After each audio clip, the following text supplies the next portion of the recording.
6. Al escuchar estas palabras, un terrible escalofrío me recorrió todo el cuerpo. Me contuve, sin embargo, y resolví ponerle buena cara. Solo argumentos científicos podrían detener al profesor Lindenbrook, y había muchos y poderosos que oponer a semejante viaje. Ir al centro de la Tierra. ¡Qué locura! Pero me reservé mi dialéctica para el momento oportuno y eso me ocupó toda la comida. No hay para qué decir las imprecaciones de mi tío al encontrarse la mesa completamente vacía, pero una vez explicada la causa, devolvió la libertad a Marta, la cual corrió presurosa al mercado y desplegó tal actividad y diligencia que una hora más tarde mi apetito se hallaba satisfecho y me di exacta cuenta de la situación. Durante la comida dio muestras el profesor de cierta jovialidad, permitiéndose esos chistes de sabio que no encierran peligro jamás. Y, terminados los postres, me hizo señas para que le siguiese a su despacho. Yo obedecí sin rechistar. Se sentó él a un extremo de su mesa de escritorio y yo al otro. «Axel», me dijo, con una amabilidad muy poco frecuente en él, «eres un muchacho ingenioso. Me has prestado un servicio excelente cuando, cansado ya de luchar contra lo imposible. Iba a darme por vencido. No lo olvidaré jamás y participarás de la gloria que vamos a conquistar». Bien, pensé, se halla de buen humor. Este es el momento oportuno para discutir esta gloria. Ante todo, prosiguió mi tío, te recomiendo el más absoluto secreto, ¿me entiendes? No faltan envidiosos en el mundo de los sabios y hay machos que quisieran emprender este viaje, tal cual. Hasta nuestro regreso no tendrán ninguna noticia. ¿Cree usted, le dije, que es tan grande el número de los audaces? Ya lo creo. ¿Quién vacilaría en conquistar una fama semejante? Si este documento llegara a conocerse, un ejército entero de geólogos se precipitaría en pos de las huellas de Ar-Sagnussen. No opino yo lo mismo, tío, pues nada prueba la autenticidad de ese documento. ¿Qué dices? Pues, ¿y el libro en que lo hemos encontrado? Bien, no niego que el mismo Sagnussen pueda haber escrito esas líneas, pero ¿hemos de creer que por eso que él en persona haya realizado ese viaje? ¿No puede ser ese viejo pergamino una superchería? Arrepentirme, ya tarde, de haber aventurado esta última palabra. Frunció el ceño el profesor de su poblado entrecejo y creí que había malogrado el éxito que esperaba obtener de aquella conversación. No fue así, por fortuna. Esbozó una especie de sonrisa en sus delgados labios y me respondió: «Eso ya lo veremos». «Bien», dije algo molesto, «pero permítame formular una serie de objeciones relativa a ese documento». «Habla, hijo mío, no me opongo. Te permito que expongas tu opinión con entera libertad. Ya no eres mi sobrino, sino un colega. Habla, pues». «Ante todo, le agradeceré que me diga qué quieren decir ese Jokul, ese Sniffles y ese Scartars, de los que nunca oí hablar en los días de mi vida». Pues nada más sencillo. Precisamente recibí no hace mucho una carta de mi amigo Paterman, de Leipzig, que no ha podido llegar en fecha más oportuna. Ve y coge el tercer atlas del segundo estante de la librería grande, serie Z, tabla 4. Me levanté y gracias a la gran precisión de sus indicaciones di con el atlas enseguida. Lo abrió mi tío y dijo: «He aquí el mapa de Henderson, uno de los mejores de Islandia, el cual creo que nos va a resolver todas las dificultades». Yo me incliné sobre el mapa.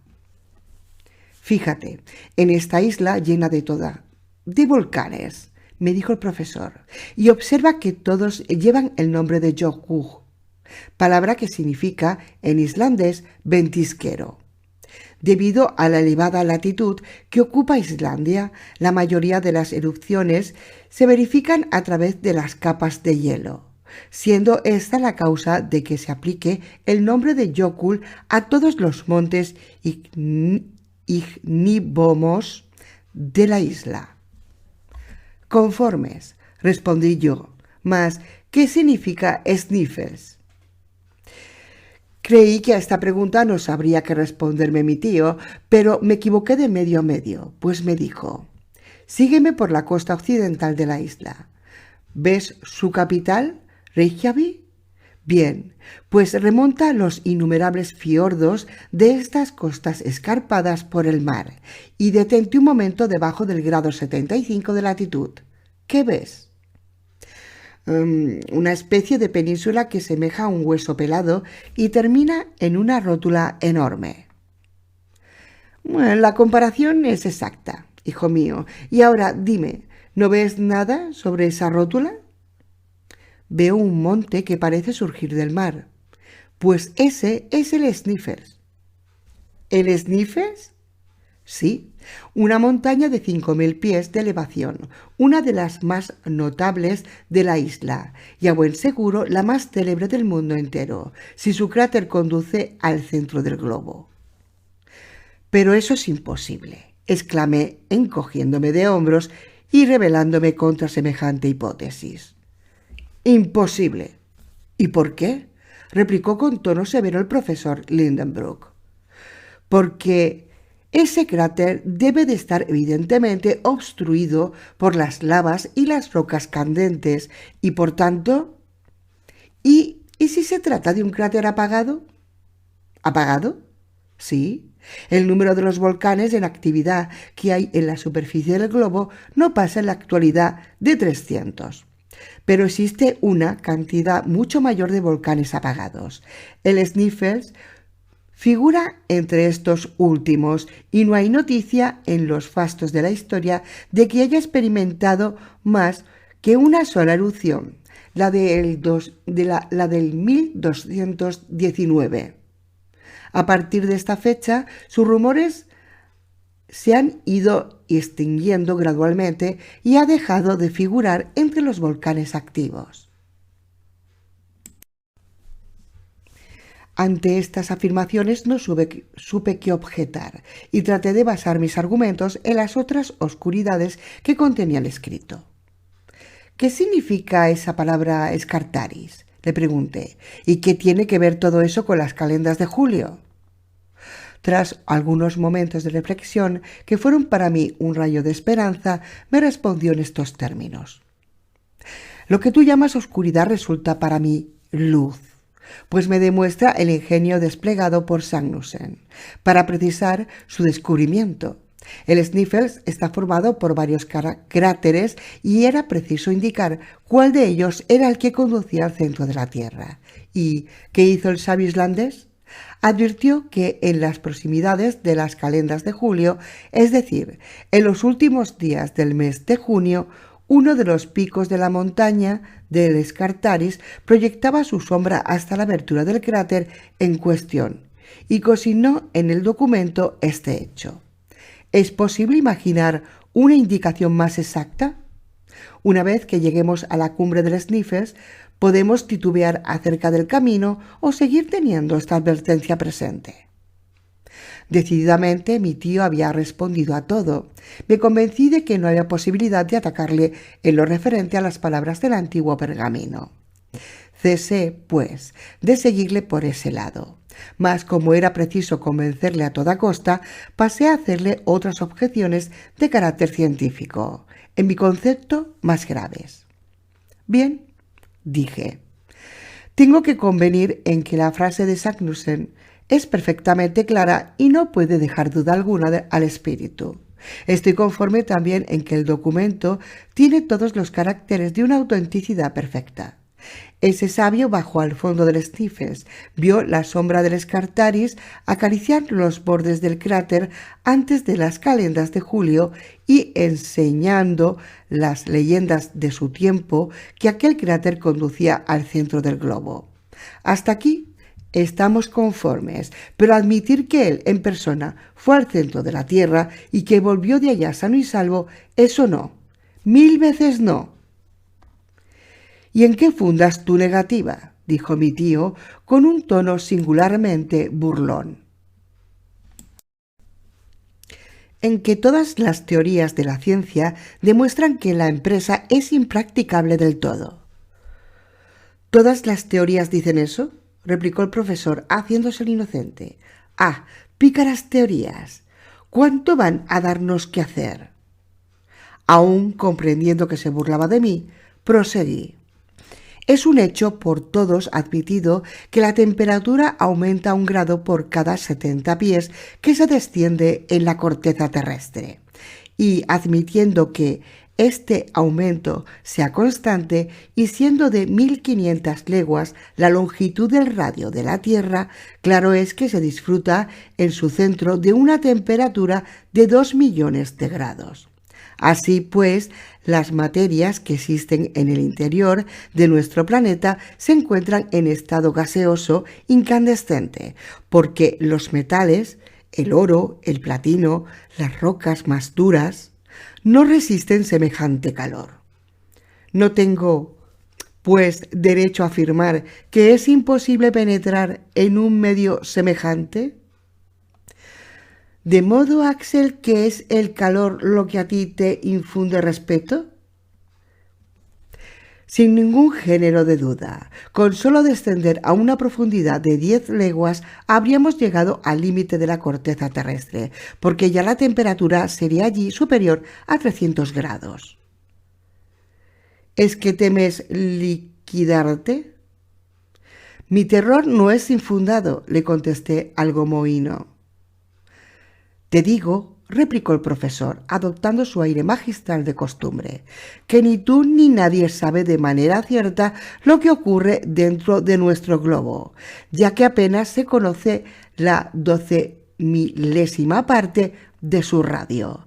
La ciencia es eminentemente susceptible de perfeccionamientos y cada teoría es a cada momento obstruida por otra teoría nueva. No se creyó hasta que demostró Fournier lo contrario, que la temperatura de los espacios interplanetarios decrecía sin cesar, y no se sabe hoy que las temperaturas inferiores de las regiones etéreas nunca descienden de 40 o 50 grados bajo cero. ¿Y por qué no ha de suceder otro tanto con el calor interior? ¿Por qué, a partir de cierta profundidad, no ha de alcanzar un límite insuperable, en lugar de elevarse hasta el grado de fusión de los más refractarios minerales? Como mi tío colocaba la cuestión en un terreno hipotético, nada podía responderle.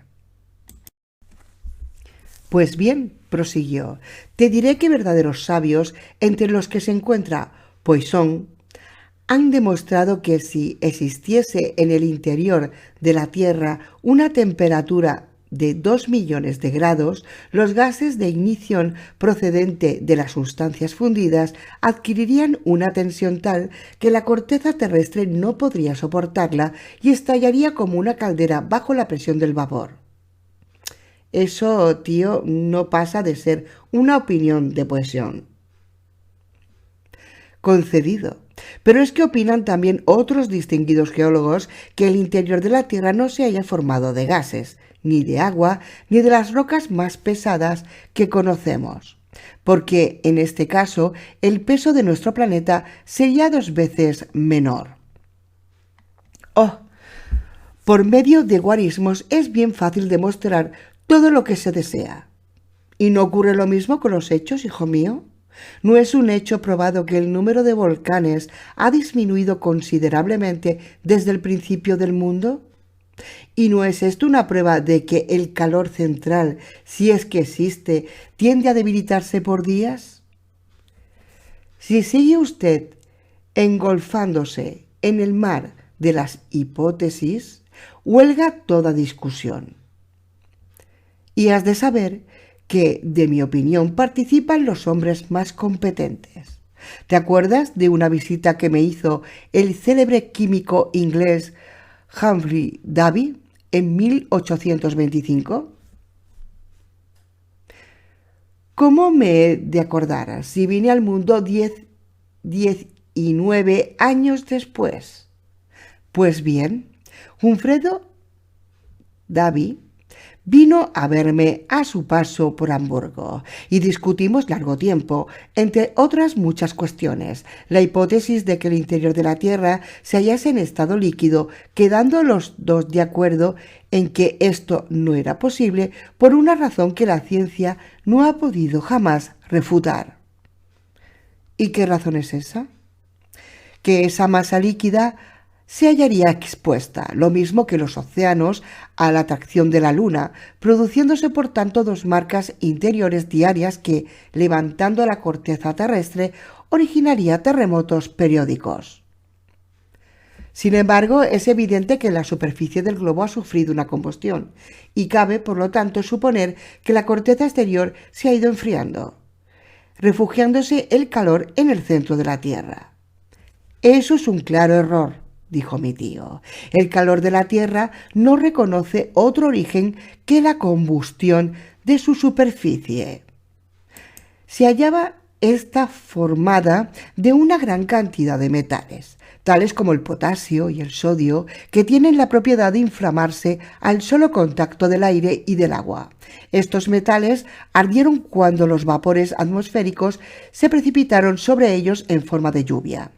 Y poco a poco, a medida que penetraban las aguas por las hendiduras de la corteza terrestre, fueron determinando nuevos incendios, acompañados de explosiones y erupciones. He aquí la causa de que fuesen tan numerosos los volcanes en los primeros días del mundo. Es ingeniosa la hipótesis, hube de exclamar sin querer. Humphrey Davy me la demostró palpablemente aquí mismo mediante un experimento sencillo.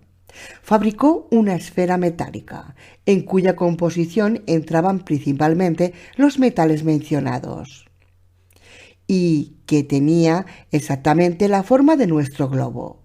Cuando se hacía caer sobre su superficie un finísimo rocío, se hinchaba aquella, se oxidaba y formaba una pequeña montaña, en cuya cumbre se abría momentos después mi cráter. Sobrevenía una erupción y era tan grande que el calor que ésta comunicaba a la esfera que se hacía imposible el sostenerla en la mano. Si he de ser del todo franco, empezaban a convencerme los argumentos del profesor, cuya pasión y entusiasmo habituales me comunicaban mayor fuerza y valor. Ya ves, Axel, añadió, que el estado del núcleo central ha suscitado muy diversas hipótesis entre los mismos geólogos. No hay nada que demuestre la existencia de ese calor interior. A mi entender, no existe ni puede existir, pero ya lo comprobaremos nosotros y a semejanza de Arne Sagnussen sabremos a qué atenernos sobre la discutida cuestión. Sí, ya lo veremos, le contesté dejándome arrastrar por su entusiasmo. Lo veremos, dado caso que se me vea en aquellos apartados lugares. ¿Y por qué no? No podremos contar para alumbrarnos con los fenómenos eléctricos y aun con la misma atmósfera cuya propia presión puede hacerla luminosa en las profundidades del centro de la Tierra. En efecto, respondí, es muy posible. No posible, sino cierto, replicó triunfalmente mi tío. Pero silencio, ¿me entiendes?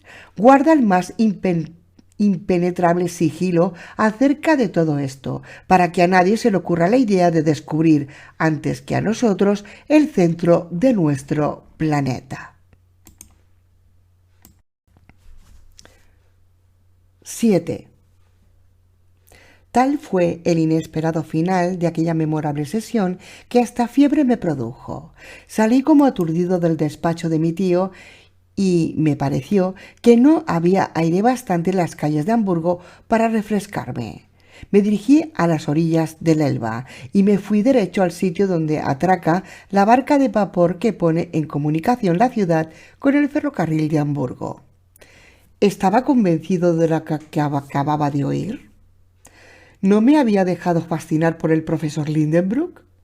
¿Debía tomar en serio su resolución de bajar al centro del macizo terrestre? Acababa de escuchar las insensatas elucubraciones de un loco o las deducciones científicas de un gran genio. En todo aquello, ¿hasta dónde llegaba la verdad? ¿Dónde comenzaba el error? Yo nadaba entre mil contradicciones y contradictorias hipótesis, sin poder asirme a ninguna.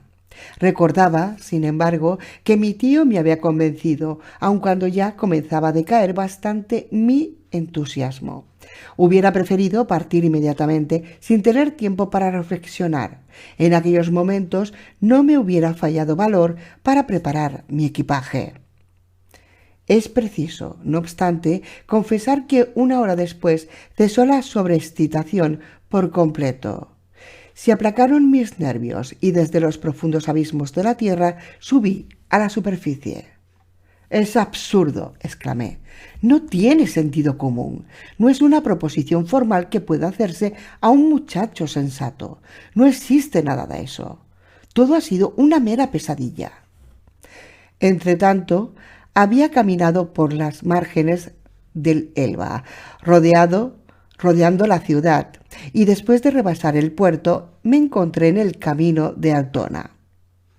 Me guiaba un presentimiento, que bien pronto quedó justificado, pues no tardé en descubrir a mi querida Grove, que, a pie, regresaba de Hamburgo. «Groven», le grité desde lejos. La joven se detuvo turbada, sin duda por oírse llamar de aquel modo en medio de una gran carretera. De un salto me puse a su lado. «Axel», exclamó sorprendida, «¿con qué has venido a buscarme?» «Está bien, caballerito». Pero al fijarse en mi rostro, le llamó la atención enseguida mi aire inquieto y preocupado. «¿Qué tienes?», me preguntó, tendiéndome la mano. En menos de 2 segundos puso a mi novia al corriente de mi extraña situación. Ella me miró en silencio durante algunos instantes. ¿Latía su corazón al unísono del mío? Lo ignoro, pero su mano no temblaba cual la mía. Caminamos en silencio unos 100 pasos. «Axel», me dijo al fin. «¿Qué, mi querida Groven?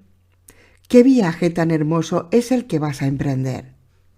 Tan inesperadas palabras me hicieron dar un salto.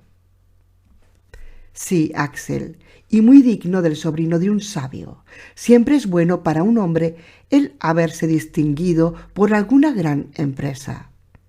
«¿Cómo, Groven? ¿No tratas de disuadirme con el objeto de que renuncie a semejante expedición?» «No, mi querido Axel. Por el contrario, os acompañaría de buena gana si una pobre muchacha no hubiese de constituir para vosotros un constante estorbo». «Pero, ¿lo dices de veras?» «Ya lo creo». «Ah, mujeres. Corazones femeninos incomprensibles siempre. Cuando no sois los seres más tímidos de la tierra, sois los más arrojados. La razón sobre vosotras no ejerce el menor poderío. Era posible que Groven me animase a tomar parte en tan descabellada expedición, que fuese ella misma capaz de acometer sin miedo la aventura que me incitase a ella, a pesar del cariño que decía profesarme. Me hallaba desconcertado y hasta, ¿por qué no decirlo?, sentía cierto rubor. «Veremos, Groven», le dije, «si piensas mañana lo mismo». «Mañana, querido Axel, pensaré lo mismo que hoy». Y cogidos de la mano, aunque sin despegar nuestros labios, reanudamos ambos la marcha. Yo me hallaba quebrantando por las emociones del día. Después de todo, pensaba, las calendas de julio están aún lejos, y de aquí a entonces puede ocurrir muchas cosas que hagan desistir a mi tío de la manía de viajar por debajo de la tierra. Era ya noche cerrada cuando llegamos a casa. Esperaba encontrarla tranquila, con mi tío ya acostado, como era su costumbre, y con la buena Marta dándole al comedor el último repaso antes de retirarse a la cama. Pero no había contado con la impaciencia del profesor, a quien hallé gritando y corriendo de un lado para otro en medio de la porción de mozos del cordel que descargaban en la calle una multitud de objetos.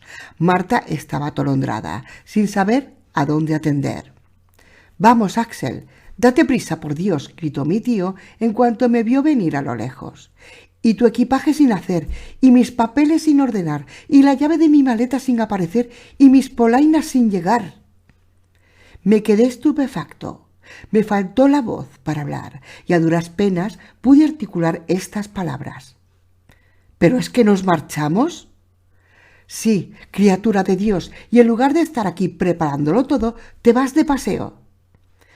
«¿Pero partiremos tan pronto?», repetí con voz ahogada. «Sí, pasado mañana, al amanecer». Incapaz de escucharle por más tiempo, me refugié en mi habitación. No era posible dudar. Mi tío había empleado la tarde en adquirir una serie de objetos y utensilios necesarios para nuestro viaje. La calle estaba llena de escalas, de cuerdas con nudos, de antorchas, de calabazas para líquidos, de grapas de hierro, de picos, de bastones, de azadas y de otros objetos para cuyo transporte se precisaban por lo menos 10 hombres. Pasé una noche terrible. A la mañana siguiente me llamaron muy temprano. Estaba decidido a no abrirle a nadie la puerta, pero ¿quién es capaz de resistir a los encantos de una voz adorable que nos dice: «¿No me quieres abrir, querido Axel?» Salí de mi habitación. Creí que mi aire abatido, mi palidez, mis ojos enrojecidos por el insomnio producirían sobre Groven un doloroso efecto y le haría cambiar de parecer. Pero ella, por el contrario, me dijo: «Ah, mi querido Axel, veo que estás mucho mejor y que lo ha calmado la noche». «Calmado», exclamé yo, y corrí a mirarme al espejo. En efecto, no tenía tan mala cara como me había imaginado. Aquello no era creíble. «Axel», me dijo Groven, «he estado mucho tiempo hablando con mi tutor. Es un sabio arrojado, un hombre de gran valor, y no debes echar en olvido que su sangre corre por tus venas. Me ha dado a conocer sus proyectos, sus esperanzas y el cómo y el por qué espera alcanzar su objetivo. Y lo alcanzará, no hay duda. Ah, mi querido Axel, qué hermoso es consagrarse de ese modo al estudio de las ciencias. Qué gloria tan inmensa aguarda al señor Lindenbrook, que se reflejará sobre su compañero. Cuando regreses serás un hombre, Axel, serás igual a tu tío, con libertad de hablar, con libertad de obrar, con libertad, en fin, de...». La joven se ruborizó y no terminó la frase. Sus palabras me reanimaron. No quería, sin embargo, creer que nuestra partida era cierta. Hice entrar conmigo a Groven en el despacho del profesor Lindenbrook y dije a este: «Tío, ¿está usted decidido por fin a que emprendamos la marcha?» «¿Cómo? ¿Lo dudas aún?» «No», le dije con objeto de no contrariarle, «pero quisiera saber qué le induce a proceder con tal precipitación». «Toma, ¿qué ha de ser? El tiempo que transcurre con una rapidez desesperante». «Pero si estamos aún a 26 de mayo y hasta fines de junio, ¿crees, ignorante, que es tan fácil trasladarse a Islandia? Si no te hubieses marchado como un necio, hubieras venido conmigo a la oficina de los señores Liffender y compañía, donde habrías visto que de Copenhague a Reykjavik no hay más que una expedición mensual, el 22 de cada mes, y que si esperásemos al 22 de junio llegaríamos demasiado tarde para ver la sombra del Scartaris acariciar el cráter del Sneffels. Es preciso llegar a Copenhague lo antes posible para buscar allí un medio de transporte. Anda a hacer todo el equipaje enseguida. No era posible objetar. Subí a mi habitación, seguido de Gräuben, y ella fue la que se encargó de colocar en una maleta los objetos que precisaba para tan largo viaje, con la misma tranquilidad que si se tratase de hacer una excursión a Lübeck o a Heligoland. Sus manos iban y venían sin precipitación, conversaba con absoluta calma y me daba las más discretas razones a favor de nuestra expedición. Me embelesaba y enfurecía a intervalos. A veces trataba de enfadarme, pero ella aparentaba no advertirlo y proseguía su tarea con toda tranquilidad. A las 5:30 se oyó fuera el rodar de un carruaje, deteniéndose en nuestra puerta un espacioso coche que había de conducirnos a la estación del ferrocarril de Altona. En un momento se llenó con los bultos de mi tío. ¿Y tu maleta?, me dijo. «Está lista», respondí con voz desfallecida. «Pues bájala enseguida. ¿No ves que vamos a perder el tren?» Le pareció que no había manera de luchar contra mi destino. Eso me pareció. Subí, pues, a mi cuarto y, cogiendo la maleta, la dejé que se deslizase por los peldaños de la escalera y bajé detrás de ella. En aquel preciso momento ponía mi tío con toda solemnidad las riendas de su casa en manos de Gräuben, quien conservaba su calma habitual. Abrazó a su tutor, pero no pudo contener una lágrima al rozar mi mejilla con sus dulcísimos labios. «Gräuben», exclamé yo. «Vete tranquilo, Axel», dijo ella. «Ahora dejas a tu novia, pero a la vuelta hallarás a tu mujer». Estreché entre mis brazos a Gräuben y fui a sentarme en el coche. Marta y mi prometida, desde el umbral de la puerta, nos enviaron un postrimer adiós. Después, los 2 caballos, excitados por los silbidos del cochero, se lanzaron a galope por la carretera de Altona. 8. De Altona, verdadero arrabal de Hamburgo, arranca el ferrocarril de Kiel que debía conducirnos a la costa de los Belt. En menos de 20 minutos penetramos en el territorio de Holstein. Una vez todo listo y cerrada la maleta, bajamos al piso interior. Durante todo el día no habían cesado de llegar los abastecedores de instrumentos de física y de aparatos eléctricos y de armas y municiones. Marta no sabía qué pensar de todo aquello. «¿Es que se ha vuelto loco el señor?», me preguntó por fin. Yo hice un ademán afirmativo. «¿Y le lleva a usted consigo?», le repetí el mismo signo. «¿Y a dónde?». Entonces le indiqué con el dedo el centro de la tierra. «¿Al sótano?», exclamó la antigua criada. «No», le contesté yo, «más abajo todavía». Llegó la noche. Yo no tenía ya conciencia del tiempo transcurrido. «Hasta mañana temprano», me dijo mi tío. «Partiremos a las 6 en punto». A las 10 me dejé caer en mi lecho como una masa inerte. Durante la noche mis terrores me asaltaron de nuevo. La pasé soñando con principios enormes, presa de un espantoso delirio, y sentíame vigorosamente asido por la mano del profesor y precipitado y hundido en los abismos. Veíame caer al fondo de insondables precipicios. Con esa velocidad creciente que van adquiriendo los cuerpos abandonados en el espacio.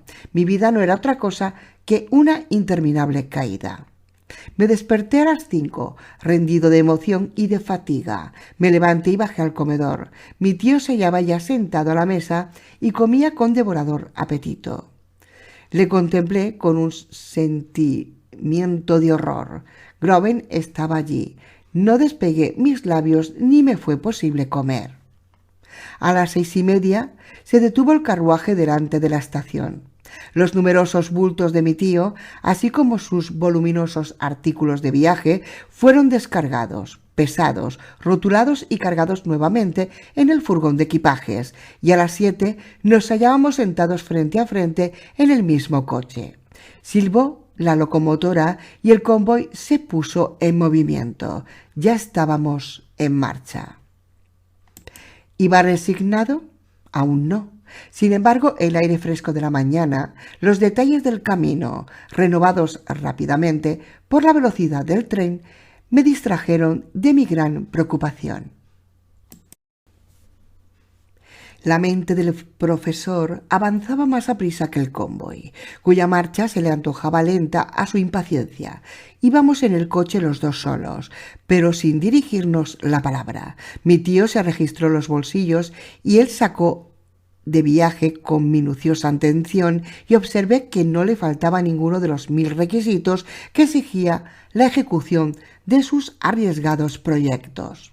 Pude ver, entre otras cosas, una hoja de papel, cuidadosamente doblada, que ostentaba el membrete de la Cancillería danesa, con la firma del señor Christensen, cónsul de Dinamarca en Hamburgo y amigo del profesor.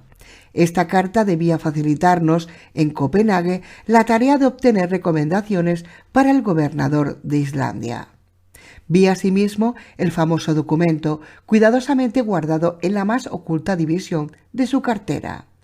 Lo maldije desde el fondo de mi corazón y me dediqué otra vez a contemplar el paisaje. Constituía una extensa serie de llanuras sin interés, monótonas, cenagosas y bastante fértiles, una campiña en extremo favorable al tendido de una línea férrea que se presentaba de un modo maravilloso a esas rectas que son las delicias de las empresas explotadoras de los caminos de hierro. Pero esa monotonía no llegó a fatigarme, porque 3 horas después de nuestra partida, el tren se detenía en Kiel, a 2 pasos del mar. Como nuestros equipajes habían sido facturados hasta Copenhague, no tuvimos que ocuparnos de ellos para nada. Esto no obstante, mi tío no les quitó la vista de encima mientras los transbordaron al vapor, en cuyas bodegas desaparecieron.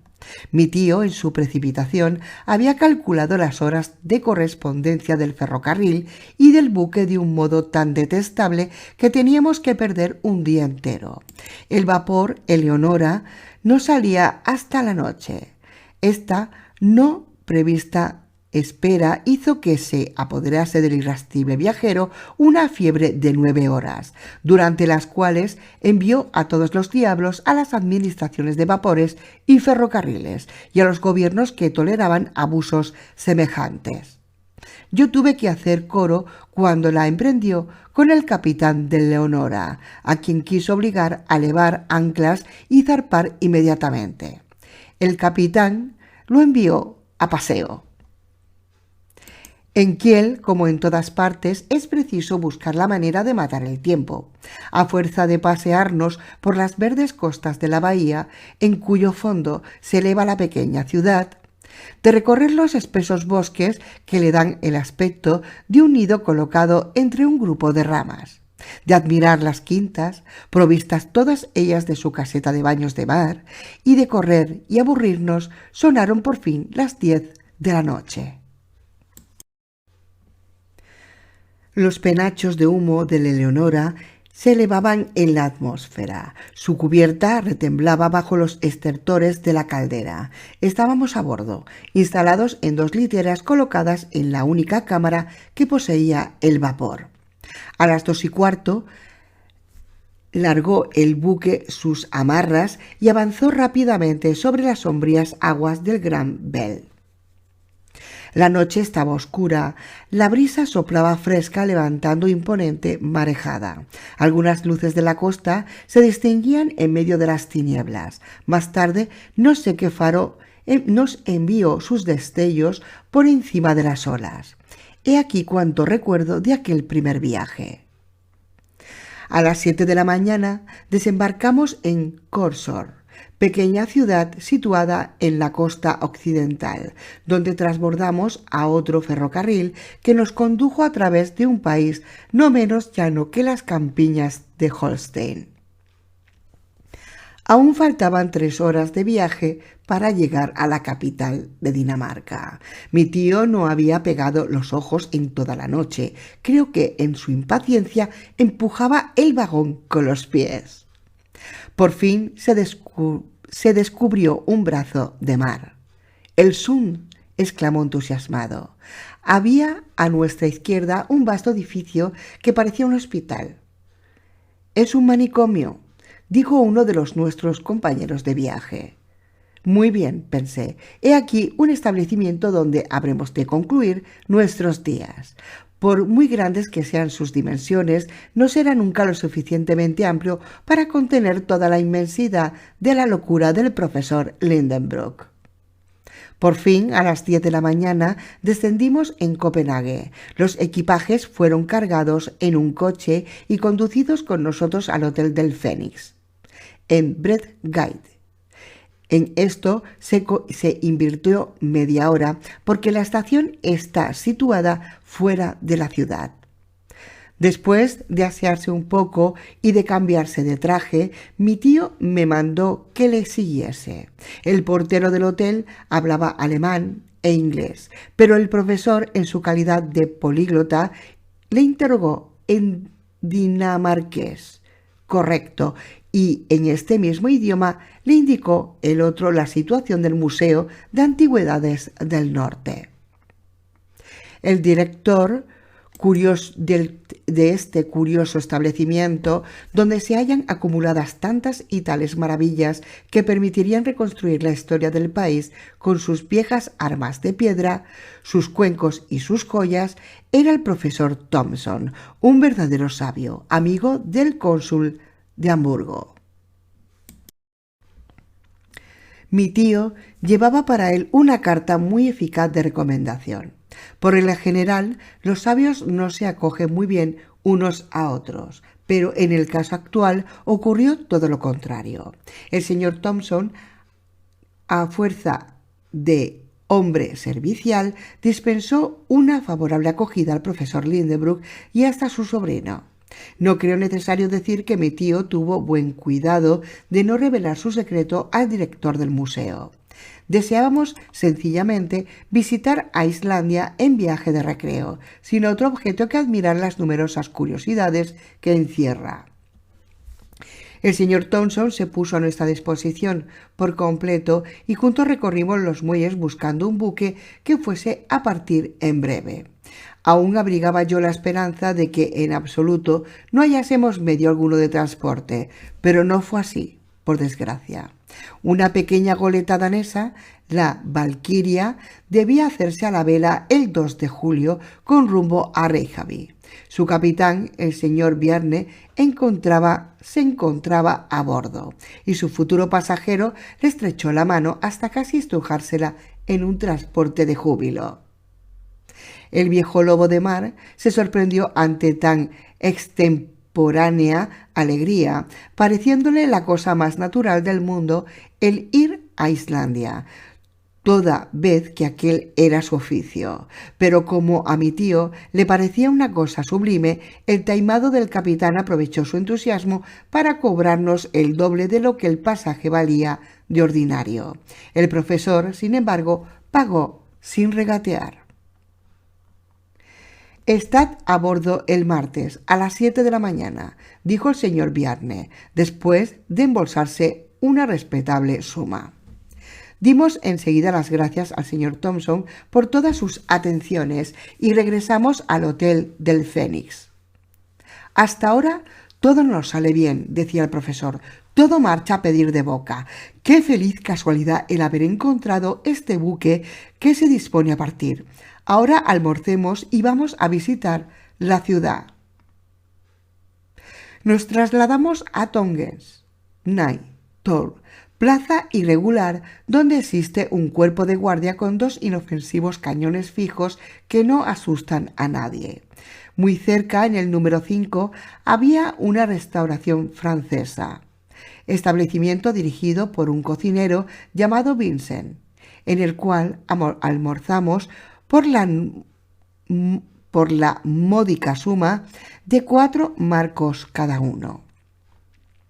Recorrí después la ciudad con el entusiasmo de un niño, seguido de mi tío que, aunque se dejaba arrastrar, no fijó su atención ni en el insignificante Palacio Real, ni en el hermoso puente del siglo XVII, tendido sobre el caudal, delante del museo, ni en el inmenso cenotafio de Thorwaldsen, donde se conservan las obras de este escultor y cuyas pinturas murales son horribles, ni en el casi microscópico castillo de Rosenborg, ni en el admirable edificio de la Bolsa, estilo Renacimiento, ni en su campanario formado por las colas entrelazados de 4 dragones de bronca, ni en los grandes molinos instalados en las murallas cuyas dilatadas alas se hinchan, cual las velas de un buque al soplo de la brisa del mar.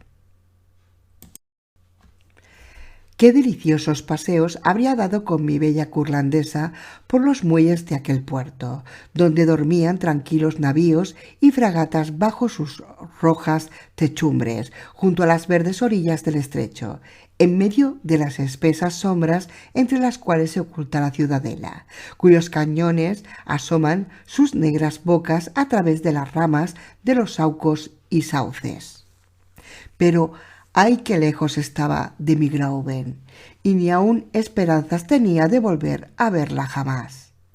Sin embargo, aunque ninguno de estos deliciosos parajes llamaron la atención de mi tío, le causó viva impresión la vista de un campanario que se erguía en la isla de Amager, que forma parte del barrio S.O. de Copenhague. Marchamos por orden suya en dirección hacia él. Nos embarcamos en un vaporcito que transportaba pasajeros a través de los canales y algunos momentos después atragamos al muelle de Dock Yard. Después de atravesar algunas calles estrechas en donde los galeotes, con pantalones amarillos y grises por partes iguales, trabajaban bajo la amenaza de la vara de los sotacomitres, llegamos delante de Vor Frelsers Kirke. Esta iglesia no ofrecía nada notable, pero su campanario había llamado la atención del profesor porque, a partir de su base, una escalera exterior subía dando vueltas alrededor de su cuerpo central, desarrollándose sus espirales al aire libre. «Subamos», dijo mi tío. «¿No nos acometiera el vértigo?», repliqué. «Razón de más. Es preciso que nos habituemos a él». «Sin embargo, vamos, no perdamos tiempo», insistió el profesor con ademán imperioso. Tuve que obedecer. Un guardia que permanecía postado en el otro lado de la calle nos entregó una llave y comenzó la ascensión. Mi tío me precedía en paso lento. Yo le seguía no sin cierto terror, porque se me solía ir la cabeza con facilidad deplorable. No me hallaba dotado del aplomo de las águilas ni de la insensibilidad de sus nervios. Mientras marchamos por la hélice interior que formaba la escalera, todo muy bien, pero después de haber subido 150 peldaños, el aire me azotó la cara. Habíamos llegado a la plataforma del campanario donde comenzaba la escalera aérea, que no tenía más resguardo que una frágil barandilla y cuyos escalones, cada vez más estrechos, parecían subir hasta lo infinito. «Me es imposible subir», exclamé medio aterrado. «Pero tan cobarde eres, sube inmediatamente», me respondió el cruel profesor. No tuve más remedio que seguirle, agarrándome a la barandilla con ansia.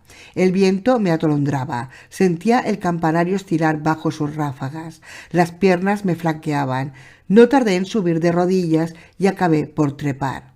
Arrastrándome y con los ojos cerrados, el vértigo de las alturas se había apoderado de mí. Por fin, con la ayuda de mi tío, que tiraba de mí, asiéndome por el cuello de la chaqueta, llegué cerca de la cúpula. «Mira», me dijo mi verdugo, «y fíjate bien en todo. Es preciso aprender a contemplar el abismo sin la menor emoción». Entonces abrí los ojos y vi las casas como aplastadas por efecto de una terrible caída en medio de la niebla producida por los humos de las chimeneas. Por encima de mi cabeza pasaban desgarradas las nubes y por una ilusión óptica que invertía los movimientos me parecían inmóviles, en tanto que el campanario, la cúpula y yo éramos arrastrados con una velocidad vertiginosa. A lo lejos se extendía por un lado la campiña, tapizada de verdura y brillaba, por el otro el azulado mar bajo un haz de rayos luminosos. El Sun se descubría por la punta de Elsenor, surcado por algunas velas blancas que semejaban gaviotas, y entre las brumas del este se esbozaban apenas las ondulantes costas de Suecia. Toda esta inmensidad se arremolinaba confusamente ante mis ojos. Esto, no obstante, tuve que ponerme de pie y pasear en derredor la mirada. Mi primera lección de vértigo duró 1 hora, cuando al fin me permitieron bajar y sentar mis pies en el sólido piso de las calles. Estaba desfallecido. «Mañana repetiremos la prueba», me dijo el profesor. Y en efecto, durante 5 días tuve que repetir tan vertiginoso ejercicio y de grado o por fuerza. Hice sensibles progresos en el arte de las altas contemplaciones. 9. Llegó el día de la marcha. La víspera, el señor Thomson, con su amabilidad acostumbrada, nos había llevado cartas de recomendación muy eficaces para el conde Trampe, gobernador de Islandia, el señor Picturson, coadjuntor del obispo, y el señor Finsen, alcalde de Reykjavik. En prueba de gratitud, mi tío le prodigó fuertes apretones de manos con el mayor entusiasmo. El día 2, a las 6 de la mañana, nuestros inestimables equipajes se encontraban ya a bordo del Valkyria. El capitán nos condujo a unos camarotes exageradamente pequeños, instalados bajo una especie de puente. «¿Tenemos buen viento?», preguntó mi tío. «Inmejorable», respondió el capitán Björn. «Brisa fresca del sudeste. Vamos a salir del Sun con todo el aparejo largo y el viento entre el través y la aleta». Algunos instantes después largó al velacho, el juanete, los foques y la cangreja, y después de largar las amarras orientó convenientemente el aparejo y penetró a toda vela en el estrecho. 1 hora más tarde, el capitán de Dinamarca parecía sumergirse en las lejanas olas y el Valkyria rozaba casi la costa de Elsenor. Efecto de la disposición en que se encontraban mis nervios, creía ver la sombra de Hamlet errar sobre el legendario terrao. «Oh sublime insensato», pensaba yo, «¿tú aprobarías sin duda nuestra empresa? ¿Tú no seguirías tal vez ganoso de encontrar en el centro de la tierra una solución a tu duda sempiterna, el ser o no ser?» Mas nada descubrí sobre las antiguas murallas. El castillo es, además, mucho más moderno que el heroico príncipe de Dinamarca. Sirve en la actualidad de suntuoso alojamiento al portero de este estrecho del Sun, por el que pasan cada año 15.000 buques de todas las naciones. El castillo de Kronborg no tardó en desaparecer entre la bruma, así como la torre de Helsingborg, que se eleva en la costa sueca, y la goleta se inclinó ligeramente, impedida por las brisas del Kattegat. La Valkyria era un buque muy velero, pero con esta clase de barcos nunca puede predecirse lo que va a durar el viaje. Conducía a Reykjavik carbón, utensilios de cocina, loza, vestidos de lana y un cargamento de trigo, e iba tripulada por 5 lobos de mar, todos ellos daneses, que bastaban para maniobrar su aparejo. «¿Cuánto durará la travesía?», preguntó mi tío al capitán. 10 días, poco más o menos», respondió este último, «si a la altura de las Feroe no arrecia al noroeste». ¿Pero suele usted experimentar retrasos considerables? No, señor Lindenbrook. No pase ningún cuidado. Ya llegaremos.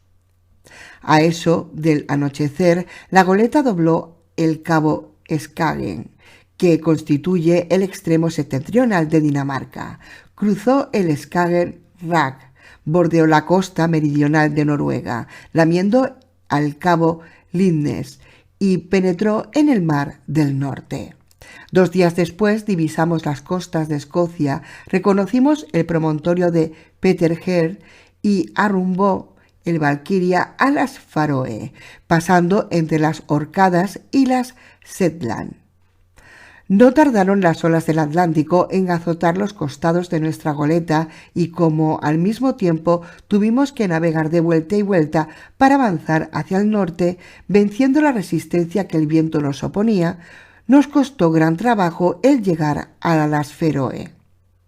El día 3 reconoció el capitán la isla Myganes, que es la más oriental de este grupo, y a partir de este momento hizo rumbo al cabo Portland, situado en la costa meridional de Islandia. La travesía no ofreció ningún incidente notable, soporté bastante bien las inclemencias del mar, pero mi tío se pasó todo el viaje mareado, lo que, a más de llenarle de vergüenza, constituyó agriar más todavía su carácter. Esto no le permitió interrogar al capitán Bjarne acerca de la cuestión del sniffers, los medios de comunicación y la facilidad de los transportes, y tuvo que aplazar para más adelante todas las investigaciones. Se pasó todo el viaje tendido en su camarote, cuyos mamparos crujían a cada cabezada del buque. Preciso es confesar que se tenía muy bien merecida su suerte. El día 11 montamos al cabo Portland, permitiéndonos la claridad del tiempo distinguir el Myrdalsjökull que lo domina. Este cabo se halla formado por un enorme peñasco de escarpadas pendientes que se alza aislado en la playa. El Valkyria, manteniéndose a una distancia razonable de las costas, las fue bajando hacia el oeste, navegando entre numerosas manadas de ballenas y tiburones. No tardamos en descubrir un inmenso peñasco horadado de parte a parte, a través del cual pasaba enfurecido el espumoso mar. Los islotes de Westman parecieron surgir del océano como rocas sembradas sobre la planicie líquido. A partir de este momento, la goleta tomó el rumbo de fuera para dar un respetable rodeo al cabo de Reykjanes, que forma el ángulo occidental de Islandia. La fuerte marejada no permitía a mi tío subir sobre cubierta con objeto de admirar aquellas costas bravías, azotadas y hendidas por los vientos y mares del sudoeste. 48 horas después, sorteada una tempestad que obligó a la goleta a correr a palo seco, descubrimos por el este la baliza de la punta de Skagen, cuyos peligrosos arrecifes se prolongan a gran distancia por debajo del mar. Subió a bordo un práctico islandés y 3 horas más tarde fondeaba el Valkyria delante de Reykjavik, en la bahía de Faxa. Entonces salió por fin el profesor de su camarote, algo pálido y quebrantado, pero con el mismo entusiasmo de siempre y con la satisfacción retratada en su semblante. Los habitantes de la ciudad, a quienes interesaba en extremo la llegada del buque, del que todos tenían algo que recoger, se agruparon en el muelle. Mi tío se apresuró a abandonar su presidio flotante, por no decir su hospital, pero antes de dejar la cubierta de la goleta, me llevó hasta la proa y desde allí, mostrándome con el dedo en la parte septentrional de la bahía una elevada montaña que remataba en 2 picos un doble cono cubierto de nieves eternos, me dijo entusiasmado: «El Sniffers. Ahí tienes el Sniffers». y después de haberme recomendado con un gesto que guardase el más impenetrable silencio, bajó al bote que nos aguardaba. Yo le seguí cabizbajo y nuestros pies no tardaron en hollar el suelo de Islandia. De improviso apareció un hombre de buena presencia, vestido de general. Sin embargo, no era más que un sencillo magistrado, el gobernador de la isla, el señor barón de Trampe en persona. El profesor, reconociéndolo al instante, le entregó las cartas que traía de Copenhague y se entabló entre ellos una corta conversación en danés, en la cual no tomé parte, como era natural. Esta primera entrevista dio por resultado que el barón de Trampe se pusiese por completo a las órdenes del profesor Lindenbrock. El alcalde, el señor Finsen, no menos militar por su indumentaria que el gobernador, pero tan pacífico como éste, hubo de dispensar a mi tío la más favorable acogida. En cuanto al coadjutor, señor Picturson, giraba a la sazón una vista pastoral a la región septentrional de su diócesis y tuvimos que renunciar por lo pronto al gusto de serle presentados.